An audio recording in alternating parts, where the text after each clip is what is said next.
오늘은 행복한 인생을 사는 법, 행복한 인생을 사는 법이라는 제목으로 함께 하나님의 말씀 나누겠습니다. 우리가 행복한 사람들입니다.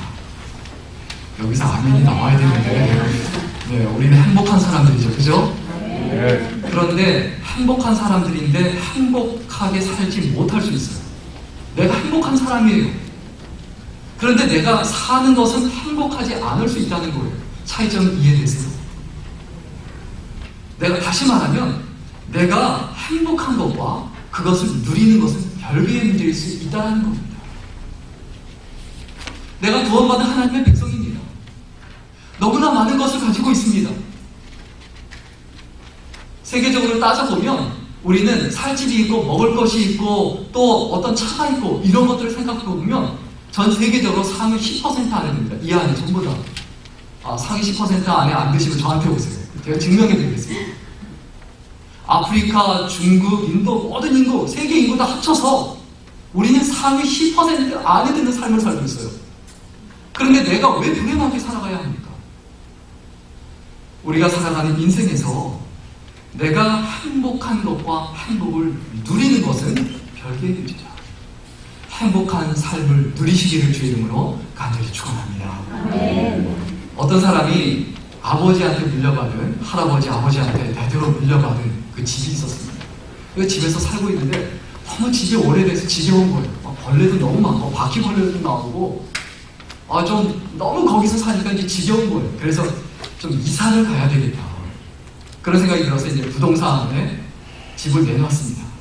그리고 나서 이제 팔리면 새로운 집을 사야 되니까 요즘에 뭐 굉장히 인터넷 홈페이지가 발달을 해서 옛날에는 새로운 집을 구하기 위해서 발품을 팔아야 됐지만 인터넷 보면 다 나오죠. 뭐 방하고 집하고 뭐 이런 거 다 나오는데 이렇게 쭉 보다 보니까 아주 굉장히 마음에 드는 집, 그 소개한 그 글이 나왔습니다. 그 집의 제목이 뭐냐면 소개한 첫 글이 언덕 위에 있는 집입니다. 언덕 위에 있는 집.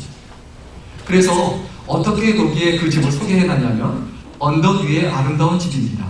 멀리 평야가 보이고 그 평야 위로 떠오르는 해를 보고 있노라면 하루 일과를 시작하는 힘이 나는 것 같습니다. 또한 아름다운 정원이 있습니다. 작은 정원이지만 사시사철 갖가지 꽃들이 피어납니다. 이 정원을 거니노라면 마치 천국에 온 기분을 느낄 것입니다.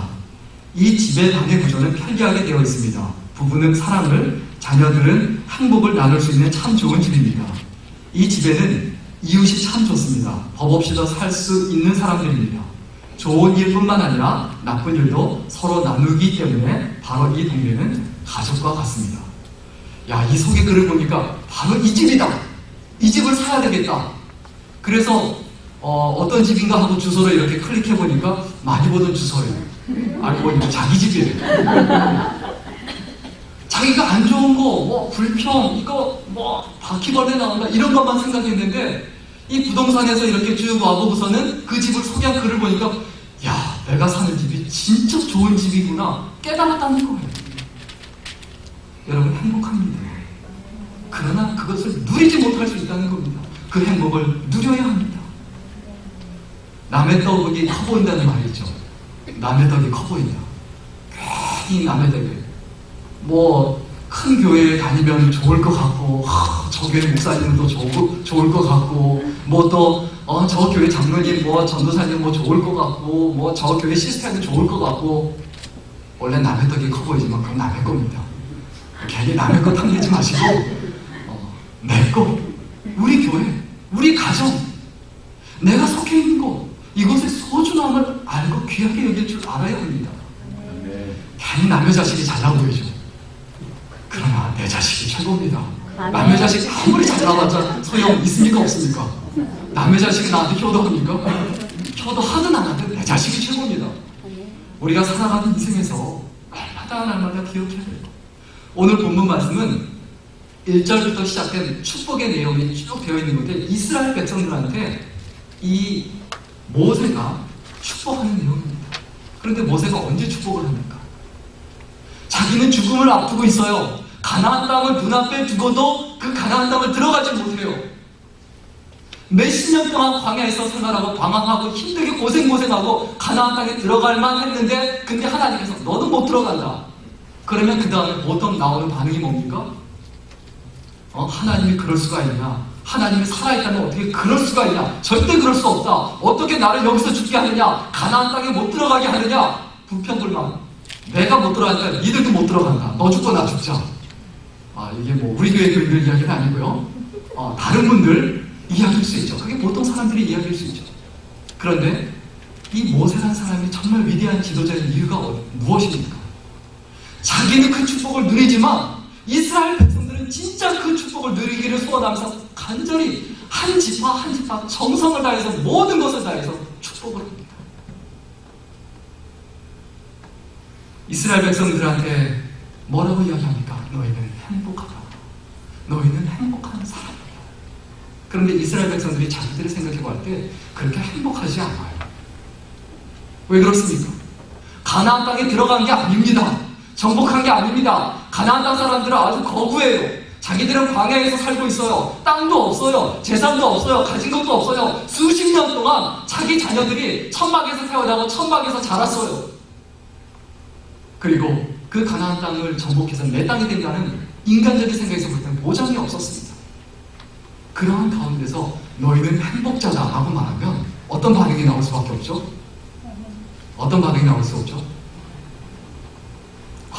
뭐 이렇게 좀 과격한 표현은 좀 할 수가 없고, 우리가 어떤 표정이 나옵니까? 웃기고 있네.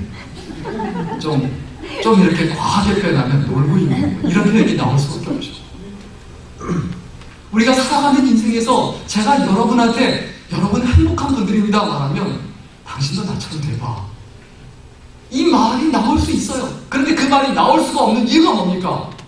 모세가 더 힘들고 더 어렵고, 모세가 얼마큼 고통스럽게 살았는지, 모세가 얼마큼 힘들게 살았는지, 자기들을 위하여 얼마큼 애썼는지 알거든요. 그걸 깨달았거든요. 그러니까 아무 말 못하는 거예요. 너희는 행복하다. 우리가 이 땅에 사는 동안에 이 모세의 축복처럼 너희는 행복하다, 그것을 받아들이고 진짜 행복한 인생이 살기 위해선 어떻게 해야 되느냐. 우리 오늘 본문 우리 26절 같이 읽겠습니다. 오늘 본문 26절입니다. 26절 같이 읽겠습니다. 시작. 여수르니여 하나님 같은 자 없도다. 그가 너를 도우시려고 하늘을 타시고 궁창에서 위엄을 나타내시는도다. 여수르니여 하나님 같은 자 없도다. 그가 너를 도우시려고 하늘을 타시고 궁창에서 위엄을 나타내시는도다. 이 여수룬이란 말이 뭐냐면 의로운 자다라는 뜻입니다. 의로운 자. 의로운 자. 하나님께서 의롭게 여기시고 의롭게 살도록 인도하셨다는 거예요. 우리가 이 땅에 사는 동안에 행복하려면 어떻게 해야 됩니까? 편안한 게 아니라 의를 쫓아야 합니다. 옳은 것을 쫓아야 합니다. 여러분, 옳게 살고 계세요? 바르게 살고 계세요? 그러면 행복한 겁니다. 내가 큰 집을 갖고 있고 좋은 차를 타고 다니고 아무리 화려하게 내가 살아간다 할지라도 옳지 못하게 살고 내가 삶 속에 죄악이 가득하고 잘못된 것으로 가득하면 그것은 행복한 게 아니에요. 편안할 수도 있어요. 몸이 편안할 수도 있어요. 그것은 행복한 인생이 아닙니다. 하나님께서 이스라엘 백성들에게 원하시는 게 뭘까요? 편안하게 사는 걸 원하신 게 아니라 고생스럽더라도, 광야에서 고생하며 애쓰며 살더라도 하나님의 백성으로 의롭게 옳게 살아가는 걸 원하셨다는 겁니다. 여러분, 그것을 믿으세요? 내가 살아가면서 내 친구와 이렇게 편안하게 살아간다. 편안하게 살아가도 좋긴 좋은데 계속 내가 죄를 지을 수밖에 없다. 그러면 어떻게 해야 합니까? 결별을 해야죠. 하나님께서는 이스라엘 백성들 애굽의 종으로 살아가는 걸 원하시 않으시고 하나님의 종으로 살아가는 걸 원하셨습니다. 우리에게 하나님께서 원하시는 것도 동일합니다.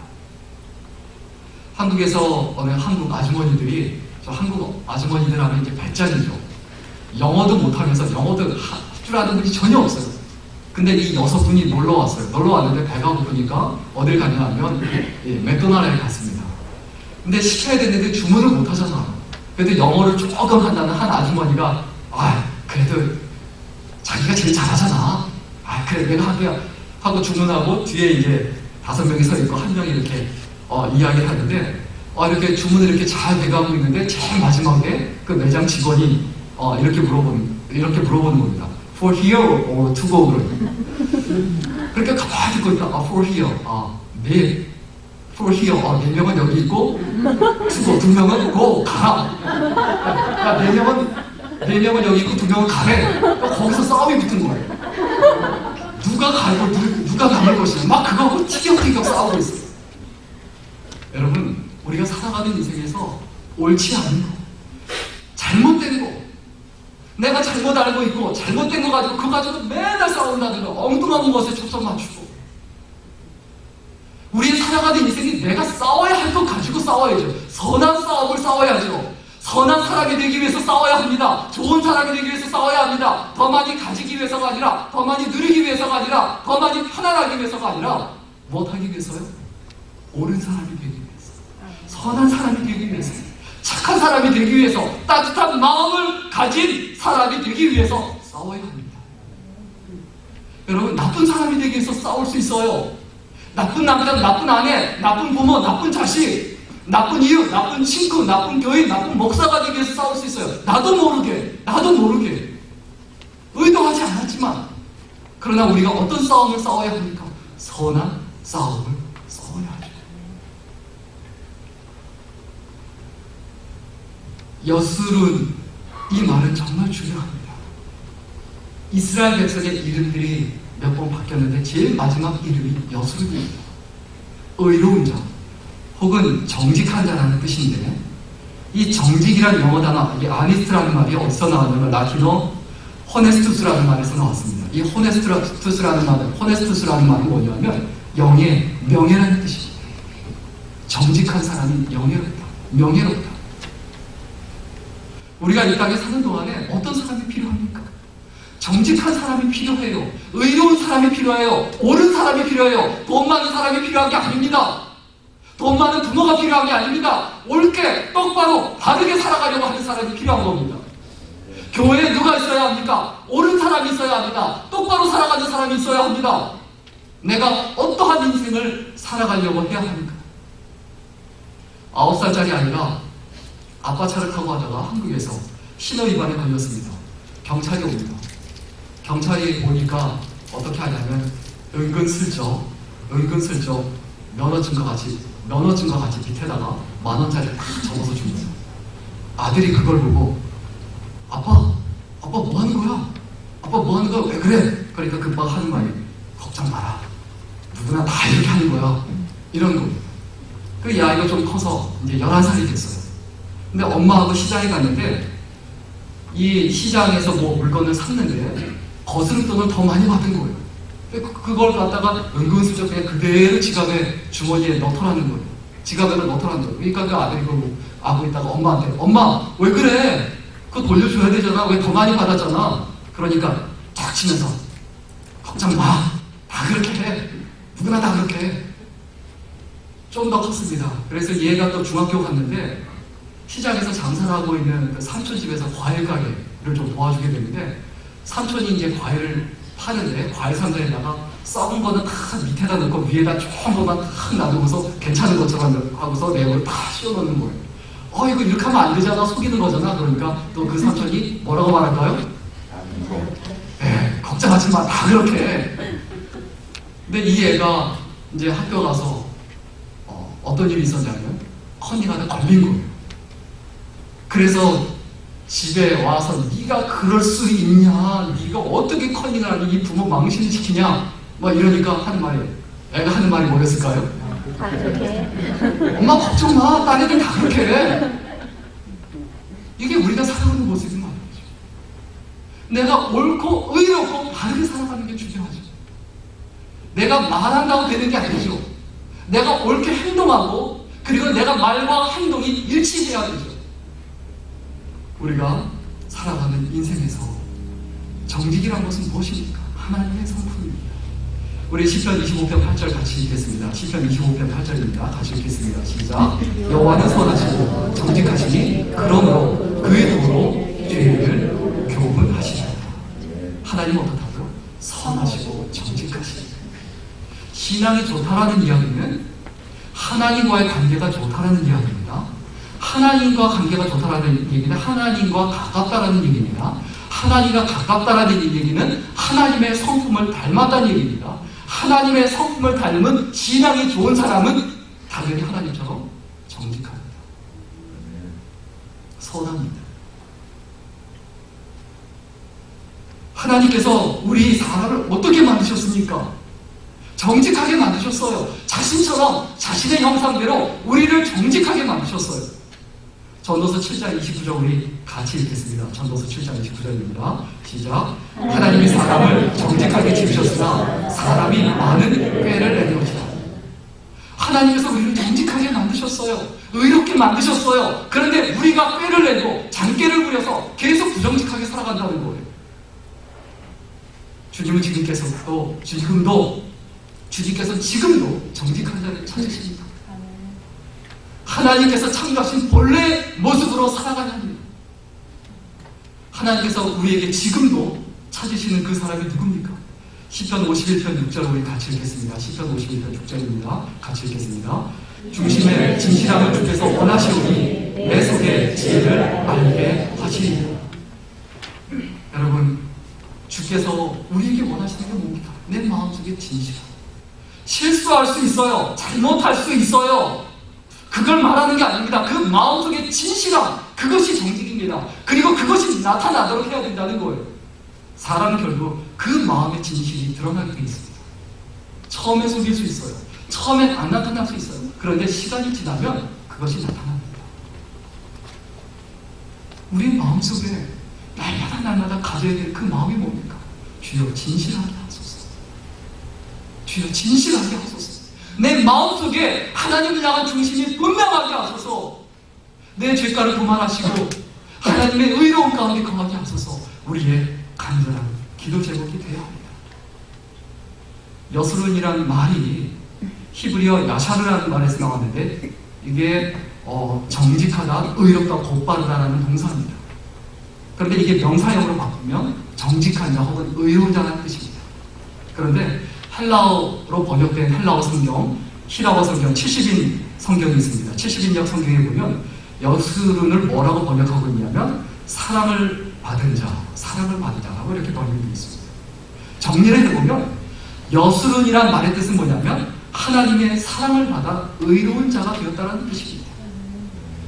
하나님께 사랑을 받으면 내가 부자가 되는 게 아니에요. 하나님께 사랑을 받으면 내가 좋은 집, 좋은 차, 이걸로 내가 하나님께 사랑을 받았다, 이렇게 말할 수가 없어요. 하나님께 사랑을 받은 자의 특징은 뭡니까? 정직해집니다. 올바릅니다. 의롭습니다. 누가 보더라도 저 사람이 기준이다 라고 말합니다. 여러분, 어떤 마음 가지고 살아가야 합니까? 어떤 기도를 해야 합니까? 부자로 살게 하소서. 이것보다 하나님 의롭게 살게 하소서, 옳게 살게 하소서, 바르게 살게 하소서. 우리 자녀들을 위해서 축복하고 기도할 때 뭐라고 기도해야 할까요? 옳게 살게 하소서, 바르게 살게 하소서. 세상이 아무리 험하더라도, 세상이 아무리 속인다 할지라도 내 자녀는 옳고 바르게 살게 하소서. 그래서 이 여술이라고 평가를 받는 하나님의 백성의 모습은 어떠합니까? 하나님 앞에 죄악을 숨기지 않습니다. 하나님 앞에 내 죄를 숨기지 않아요. 하나님, 내가 잘못했습니다. 내가 죄인 중에 괴수입니다 라고 자신의 부족과 자신의 허물을 알고 무릎 꿇을 줄 압니다. 그런데 신앙이 깊지 않으면 어떻습니까? 자신의 잘못과 자신의 죄악을 몰라요. 그것을 숨기려고만 해요. 사람 앞에 숨기려고 하고 남한테 뒤집어 씌우려고 하고 다른 사람 탓이다라고만 해요. 자기 탓인 걸 생각하지 않는다라는 거예요. 여스룬인 하나님의 백성들의 모습은 또 어떻습니까? 하나님의 일을 하되 눈가림으로 하지 아니하고 성실한 마음으로 기쁨으로 합니다. 기쁨으로, 자원해서. 고린도서 3장 22절에 보면 순종하되 사람을 기쁘게 하는 자처럼 눈가림만 하지 말고 오직 주를 두려워하여 성실한 마음으로 하라. 주를 두려워하여 성실한 마음으로 하라. 눈가림으로 하지 마라. 하나님은 우리의 중심을 보십니다. 그리고 여스룬의 모습은 또 어떻습니까? 불의한 세상에서도 정직하게 살아갑니다. 요셉처럼, 아브라함처럼, 이삭처럼 정직하게 살아가려고 끊임없이 노력한다는 겁니다. 자신의 부정직함 때문에 아주 고통스러워하고 괴로워할 줄 안다는 겁니다. 이러한 사람에게 하나님께서 반드시 복을 주실 줄 믿습니다. 하나님께서 이러한 사람에게 복을 주시는데 어떠한 복을 주십니까? 하나님께서 만나주십니다. 10편 11편 10절에 보면 여호와는 의로우사 정직한 자는 그 얼굴을 베리로다 했습니다. 정직한 자는 그 얼굴을 베리로다. 마태복음 5장 8절에도 같은 말씀이 있습니다. 마음이 청결한 자는 복이 있나니 저희가 하나님을 볼 것입니다. 우리가 하나님 만나는 복을 누려야 합니다. 하나님이 내 곁에 계시지만 나와 함께 하시지만 그분은 못 만나주셨어요. 왜? 내가 부정직하기 때문에. 오늘 본문 26절과 27절에 보면 이 여수론이 받는 복을 뭐라고 이야기합니까? 하나님께 도움과 구원을 얻는다라고 했습니다. 정직한 자는 하나님께서 도우신다. 하나님께서 구원해 주신다. 하나님께서 피난처 되어 주신다라는 겁니다. 그리고 이 여수론은 어떤 복을 받습니까? 하나님께서 지혜롭게 하신다라고 했습니다. 잠언 2장 7절에 보면 그는 정직한 자를 위하여 완전한 지혜를 예비하십니다. 또 잠언 2장 10절에도 보면 그 지혜가 내 마음에 들어가며 지식이 내 영혼에 즐겁게 될 것이요. 정직한 자가 지혜롭습니다. 왜 그렇습니까? 마음을 비우기 때문에 그래요. 부정직하면 교만해집니다. 비열해집니다. 그러나 정직하려고 하면 순수하고 깨끗하기 때문에 사심과 흑심을 품고 있지 않기 때문에 악한 마음을 품지 않고 있기 때문에 다 내려놓기 때문에 지혜로워져요. 눈이 가려지지 않는다는 거예요. 그래서 이사야서 34장 15절에서 16절까지 보면 이러한 여수론을 하나님께서 어떻게 하시냐? 높이 들어 사용하십니다. 높이 들어 사용하십니다. 우리 디모데후서 2장 22절 같이 읽겠습니다. 디모데후서 2장 22절입니다. 같이 읽겠습니다. 그러므로 누구든지 자기를 깨끗하게 하며 귀히 쓰는 그릇이 되고 거룩하고 주인의 쓰심에 합당하며 모든 사람에게 예비함이 되리라. 그러므로 누구든지 어떻게 하면요? 자기를 어떻게 하면? 깨끗하게 합니다. 자기를 깨끗하게 합니다. 하나님의 사랑을 받아 의로운 자가 된 대표적인 인물이 누굽니까? 다윗입니다. 다윗도 잘못 많이 했어요. 사고도 많이 쳤어요. 죄악도 많이 저질렀어요. 싸움도 많이 하고 피도 많이 흘렸어요. 그러나 그의 기도를 보면 시편 51편에는 그의 마음으로 그 기도를 보면 그가 어떤 사람인지를 분명하게 보여줍니다. 시편 51편 1절에 보면 하나님이여 주의 인자를 쫓아 나를 긍휼히 여기시며 주의 많은 자비를 쫓아 내 죄가를 도말하소서. 시편 51편 3절에 또 이렇게 이야기합니다. 대저 나는 내 죄가를 아오니 내 죄가 항상 내 앞에 있나이다. 또 5절에도 또 이렇게 이야기합니다. 내가 죄악 중에 출생하였으며 모친이 죄 중에 나를 잉태하였나이다. 우리의 부족함과 약한 내 죄를 숨기지 아니하고 하나님 앞에 회개할 줄 알아야 합니다. 특별히 우리가 오늘 10절, 시편 51편 10절을 특별히 마음속에 외우고 늘 같이 기도하는 기도가 되었으면 좋겠습니다. 우리 10절 다 같이 읽겠습니다. 시편 51편 10절입니다. 하나님이여 내 속에 정한 마음을 창조하시고 내 안에 정직한 영을 새롭게 하소서. 결론적으로 다윗이 늘 하나님께 기도했던 그 기도가 무엇입니까? 하나님이여 내 속에 정한 마음을 창조하시고 내 안에 정직한 영을 새롭게 하소서. 우리의 마음속에 하나님 앞에 간절히 간구해야 될 것이 무엇입니까? 부를 구하기 전에, 평안함을 구하기 전에, 내가 원하고 바라는 것을 구하기 전에 하나님께서 우리에게 원하시는 것, 너는 정직한 사람이 되라, 옳은 사람이 되라, 의로운 사람이 되라. 그 기도를 놓고 기도하고 그것을 바라봐야 되지 않을까요? 우리가 하나님 앞에 날마다 무엇을 추구해야 합니까? 편안하게 살려고 하지 말고, 편안하게 살기 위해서 내 죄를 자꾸 덮고 자꾸 이렇게 저렇게 핑계대지 말고 어떻게 해야 합니까? 어떻게 해야 될까요? 의로운 사람이 되려고 해야 합니다. 옳은 사람이 되려고 해야 합니다. 바른 사람이 되려고 해야 합니다. 그것이 행복입니다. 내가 옳게 살았더니 부자가 되었더라, 거기까지가 아니에요. 그냥 내가 옳게 살았다, 그럼 됩니다. 그게 행복입니다. 그게 축복입니다. 그게 은혜입니다. 그게 사랑입니다. 그리고 우리가 이 땅에 사는 동안에 행복을 누리며 살아야 합니다. 어떻게 행복을 누리며 살까요? 내 욕심보다는 우리가 그리스도 안에서 하나됨을 쫓아가야 합니다. 내 행복은 내가 무엇을 쫓아가느냐에 따라 달라져요. 의를 쫓아가는 사람이 행복합니다. 또 무엇을 쫓아가야 합니까? 화목, 화합됨, 하나됨, 그것을 쫓아가는 사람이 행복합니다. 자기도 모르게 분열을 일으킬 수 있어요. 자기도 모르게 갈라지게 할 수 있어요. 자기도 모르게 나누게 할 수 있어요. 그것은 사단이 하는 일입니다. 교회를 깨고, 가정을 깨고, 직장을 깨고, 인간관계를 깨는 것은 사단의 일입니다. 사단이 기뻐하는 일입니다. 하나님께서 기뻐하는 일이 아닙니다. 우리가 하나가 될 때 우리는 어떤 인생이 됩니까? 하나님의 집에 거하는 인생입니다. 하나님의 집에 거하는 인생입니다. 우리가 날마다 살아가면서 의를 쫓아갈 때 하나님께 인정받습니다. 내가 옳게 살아가려고 하면 하나님께 인정받아요. 또 중요한 건 화합하려고 하고 하나가 되려고 늘 노력하고 애를 쓰면 하나님의 집에 거합니다. 내가 있는 곳이 곧 뭐가 된다고요? 하나님의 집에 거합니다. 우리 오늘 본문 27절과 28절 같이 읽겠습니다. 27절과 28절입니다. 같이 읽습니다. 시작. 영원하신 하나님이 너의 처소가 되시니 그 영원하신 발이 내 아래에 있도다. 그가 내 앞에서 대적을 쫓으시며 멸하라 하시도다. 이스라엘이 안전히 거하며 야곱의 샘은 곡식과 새 포도들의 땅에 홀로 있나니 곧 그의 하늘이 이슬을 내리는 곳으로다. 모세가 어떻게 했습니까? 이스라엘 백성이 하나가 되도록 하기 위해서 모든 정성을 다했어요.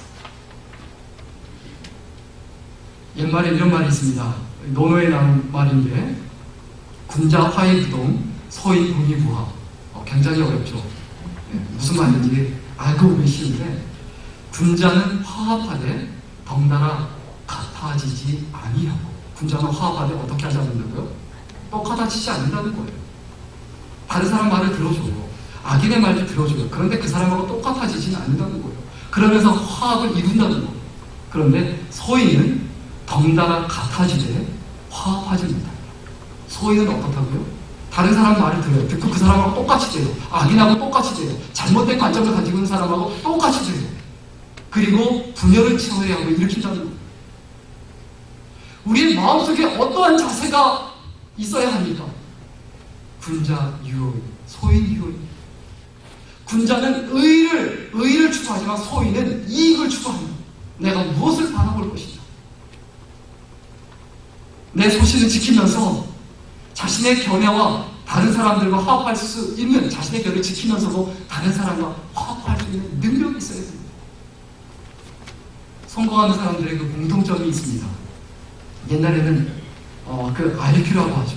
IQ가 높은 사람이 성공했다라고 했는데, 또 옛날에는 그 EQ라고 하는데, 이걸 뭐 인바이어먼트, 환경이 좋은 사람, 아니면 또 어떤 감성이 좋은 사람, 이런 사람이 성공한다 이렇게 얘기했는데, 요즘은 어떻게 이야기하냐면 데니얼 고먼이라는 분이 있는데, 이분이 사회진, 다시 말하면 이 소셜을 잘하는 사람, SQ, 이 사회적 지능이 높은 사람, 다시 말하면 인간관계를 잘하고 화합을 잘 시키는 사람이 성공한다라고 합니다. 화합을 잘 시키는 사람의 전형적인 특징이 어떻습니까? 모세가 그것을 보여줍니다. 자기는 누리지 못하지만 이스라엘 백성들에 대해서 어떻게 합니까? 축복합니다. 화합을 시키는 사람의 전형적인 특징이 있어요. 축복하는 사람이 돼요. 우리가 어떤 사람이 되어야 합니까?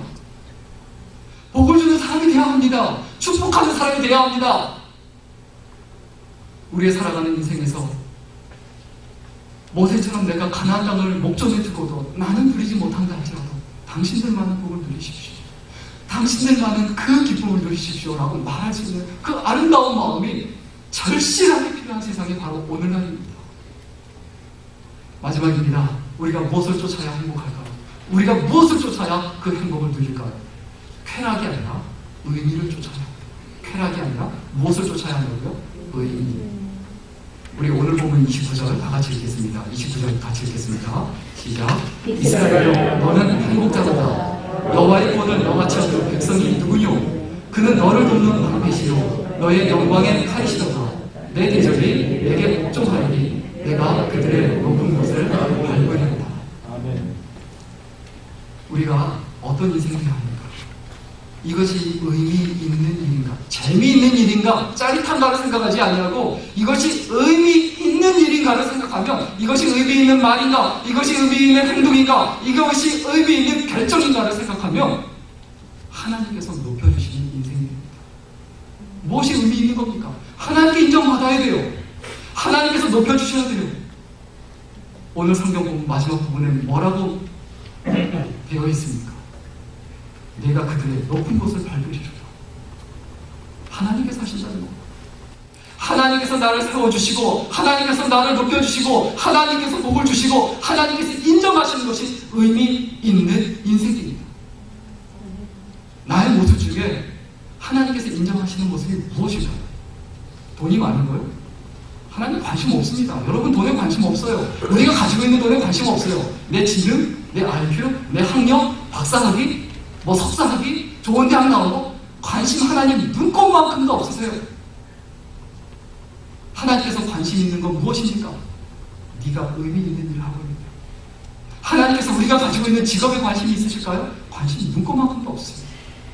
내가 헌금 얼마큼 많이 했느냐, 내가 얼마큼 내가 교회에서 봉사했느냐, 내가 무슨 성가대를 했느냐, 내가 아니면 무슨 설교를 했느냐, 뭐를 했느냐, 다 좋아요. 그러나 하나님께서 궁극적으로 보시는 것은 무엇입니까? 그것에서 하나님께서 기뻐하시는 그 의미를 찾고 있는 거예요. 정호승 씨가 쓴 그 빈손의 의미라는 시가 있습니다. 빈손의 의미. 참 그 좋은 시입니다. 이 좋은 시라서 좀 소개를 해드리고 싶은데 제가 읽어드리겠습니다. 내가 누구의 손을 잡기 위해서는 내 손이 빈손이어야 합니다. 내가 다른 사람의 손을 잡기 위해서 내 손이 어떠해야 된다고요? 빈손이어야 합니다. 내 손에 너무 많은 것을 올려놓거나 너무 많은 것을 움켜쥐고 있지 말아야 합니다. 내 손에 다른 무엇이 가득 들어있는 한 남의 손을 잡을 수 없다. 소유의 손은 반드시 상처를 입으나 텅 빈 손은 다른 사람의 생명을 구한다. 어떤 손이 생명을 구한다고요? 빈손이 생명을 구합니다. 자기가 가지고 있는 걸 놓지 않으면 생명을 구하지 못합니다. 그동안 내가 빈손이 되어 다른 사람의 손을 얼만큼 잡았는지 참으로 부끄럽다. 우리가 생명을 구원하지 못한 이유가 뭘까요? 내가 너무 많이 잡고 있어서 그래요. 전도의 은사가 없어서 그런 거 아닙니다. 물에 빠진 사람을 구하려면 먼저 해야 될 게 뭡니까? 내 손에 들고 있는 거, 내가 움켜쥐고 있는 걸 먼저 놔야 돼요. 놓지 않으면 구할 수가 없어요. 건질 수가 없습니다. 여러분 지금도 움켜쥐고 있는 것이 무엇이세요? 그것 때문에 하나님의 은혜 가운데 못 간다는 거 아세요? 그것 때문에 그 복을 하나님께서 우리에게 허락하신 복을 누리지 못한다는 거 알고 계세요? 행복은 내가 쫓아가는 게 아닙니다. 행복은 따라오는 겁니다. 내가 의미 있는 인생을 살려고 하면 모든 일을 할 때 이것이 진짜 하나님께서 기뻐하시는 일인가? 옳은 일인가? 잘하는 일인가? 이것이 의미 있는 일인가? 한번 고민하며 생각해보면 안 하게 됩니다. 저도 개인적으로 이것이 습관이 되니까 의미 있는 일인가를 생각하다 보니까 안 하게 돼요. 절대로 컴퓨터 게임 하지 않습니다. 술, 담배 절대 안 합니다. 왜 그렇습니까? 도박 절대 안 합니다. 물론 당연히 목사니까 안 하겠지. 그게 아니고 원래 하시는 분들이 이렇게 생각하시면 안 되죠. 목사니까 안 하는 게 아니에요. 그것이 무의미하기 때문입니다. 하나님께서 기뻐하시는 일이 아니기 때문입니다. 우리가 빈손이어서 갖고 싶은 것을 갖지 못했다고 아쉬워하거나 힘들어하실 필요 없습니다. 가난한 자가 복이 있습니다. 빈손이 복이 있습니다. 왜? 하나님께 쓰임 받을 수 있기 때문입니다. 한국 장기기증원 한국 장기기증원 홈페이지에 있습니다. 거기에 들어가 보면 이런 글이 있습니다. 제가 읽어드리겠는데요. 언젠가는 나의 주치의가 뇌 기능이 정지했다고 단정할 때가 올 것입니다. 살아있을 때 나의 목적과 의욕이 정지되었다고 선언을 할 것입니다. 그때 나의 침상을 죽은 자의 것으로 만들지 말고 산 자의 것으로 만들어 주십시오. 나의 눈은 해질 때의 노을을 천진난만한 아이들의 얼굴과 여인의 눈동자 안에 감추어진 사람을 한 번도 본 일이 없는 사람에게 주십시오. 나의 심장은 고통으로 신음하는 사람에게 주십시오. 우리가 장기를 기증을 한다라고 했을 때 그것은 무엇입니까? 다른 사람들에게 저 장기 기증협회에서 나온 거 아닙니다. 그렇게 착각하시면 안 됩니다. 내가 주는 것을 의미합니다. 내가 가진 거 다 해서 주는 거, 내가 가진 것을 다 해서 줄 줄 아는 거, 빈손이 될 줄 아는 거. 우리의 고민은 무엇이어야 합니까? 더 가지는 것이 아니라 더 주는 것이어야 합니다. 며칠 전 신문에 이런 기사가 났습니다. 이 김원중이라는 대학생이 있습니다. 건국대 1호교육과 4학년인데 바로 지난달입니다. 8월달입니다. 8월달이면 이제 여름방학이죠. 그래서 여름방학 때 경기도 연천군이 초청한 일본인들이 있는데 그 일본인들 통역을 막기 위해서 자원봉사를 나갔습니다. 그런데 밤 11시 40분쯤에 그 전고급의 그 숙소 근처에 있는 마트에 갔는데 길을 건너다가 쏜사같이 달려온 차에 치여서 그 자리에서 그냥 교통사고를 당했는데 이 골든타임이라는 게 있습니다. 그 사람을 살리기 위한 그 시간에 치료를 받지 않으면 죽는 거예요. 그 시간이 지나가면. 그런데 그 골든타임을 놓친 거예요. 병원을 여기저기 다 갔는데 안 된다, 뭐 의사가 없다, 응급실에서 다 거부한 거예요. 그래서 멀리 결국 서울까지 가서 갔는데 골든타임을 놓쳐서 결국 뇌사상체 상태에 빠졌다가 결국 호흡이 끊어졌습니다. 저 그림에, 저 사진에 저 청년 잘생겼죠? 키가 187이랍니다. 그 아버지가 하는 이야기가, 그 아버지가 이제 김영철 씨인데, 김영철 씨라는 그 아버지가 한 말이, 참, 내가 봐도 참 잘생긴 아들입니다. 너무 가슴 아프고 아깝습니다. 그런데, 정말 내가 신앙으로 하나님께서 무엇을 기뻐하실까, 내 아들이 무엇을 좋아할까 생각해보고, 내가 이 아이를, 장기를 기증하기로 했습니다. 그래서, 추석을 앞두고 내 아들을 통해서 다섯 명이 새 생명의 기적을 얻었습니다. 그래서 나머지 이제 화장을 해서 유해를 그 벽제 추모공원에 납골당에 모셨는데 그 아버지가 인터뷰에서 한 말이 이 말입니다. 마지막 말. 내 아들은 갔어도 내 아들의 심장은 지금도 뛰고 있습니다. 그래서 나는 내 아들이 지금도 살아있다고 믿습니다. 저도 이 김원중이라는 그 청년이, 그 대학생이 죽었다고 생각하고 싶지는 않습니다. 무슨 기독교적으로 교리 이런 거 얘기하는 게 아니고 그의 정신이 살아있다는 거예요. 무엇을 주며 살아가는. 그래서 그 내사 기증자 추모관에 이런 글이 있습니다. 뭐라고 되냐면 우연한 기회에 그 김원중에 있는 그 친구의 그 추모관에 이런 글이 있는데 우연한 기회에 나를 기억하고 싶다면 당신들이 필요할 때 나의 친절한 행동과 말만을 기억해 주십시오. 내가 부탁한 이 모든 것들을 지켜준다면 나는 영원히 살 것입니다. 여러분, 영원히 사는 것을 죽어서 천국 가는 것만 생각하지 않았으면 좋겠습니다. 내가 말한 것, 내가 살아간 것, 내가 살면서 남긴 것, 그것이 영원히 남는 것이다. 여러분, 100년 후에 이 자리에 있을 분 아무도 없습니다. 그러나 우리가 무엇을 남기고 살아가야 합니까? 이걸 보면서 제 마음속에 이런 마음이 들어요. 이 김원중이라는 그 대학생을 생각하며 그 부모님이 장기 기증을 하며 이런 마음일 것이다 라는 생각이 들었는데 더 가진 것이 아니라 더 많이 가져서가 아니라 가진 것마저 잃어버렸기 때문에 줄 수 있었다는 거예요. 가진 것마저 잃어버렸기 때문에, 그리고 채울 수 없기 때문에, 채울 수 없어요. 자기 아들의 자리를 어떻게 채웁니까? 그러니까 마저 비울 수 있었다는 거예요. 마저 비우자.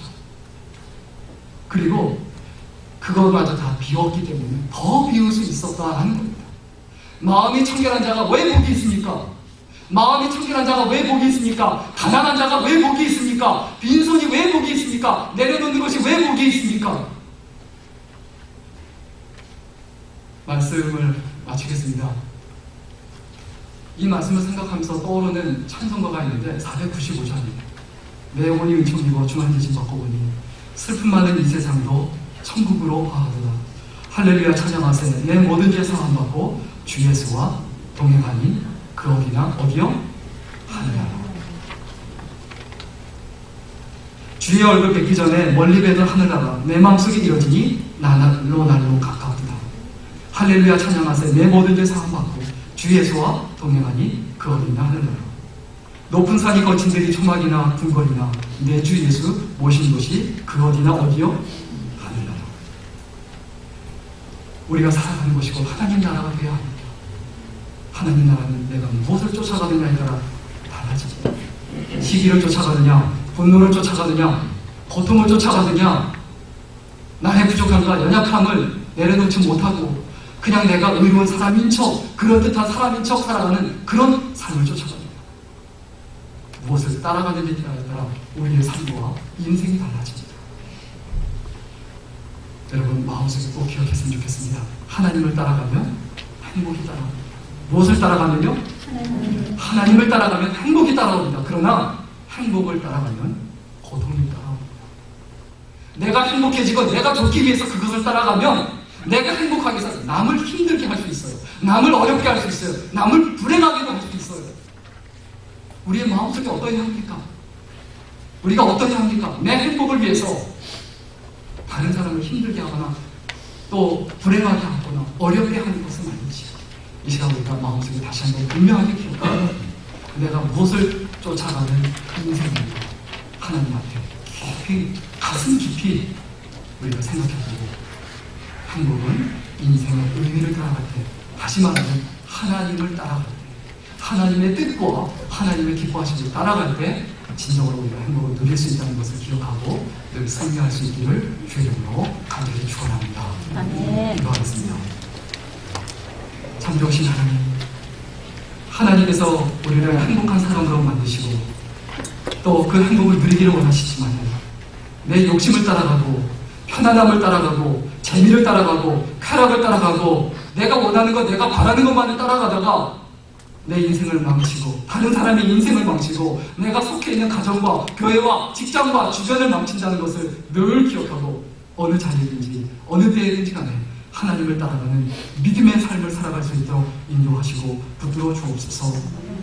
우리의 호흡이 끊어질 그날이 올 터인데 그날을 생각하며 하나님 앞에 절박함으로 하루하루 순간순간을 최선을 다해서 살 수 있도록 붙들어 주시고 인간적인 생각과 세상적인 생각 때문에 우리의 인생을 망치지 않도록 사단의 이끌림 때문에 망치지 않도록 은혜를 베풀어 주옵소서. 감사드리며 예수님의 이름으로 기도드리겠습니다. 아멘.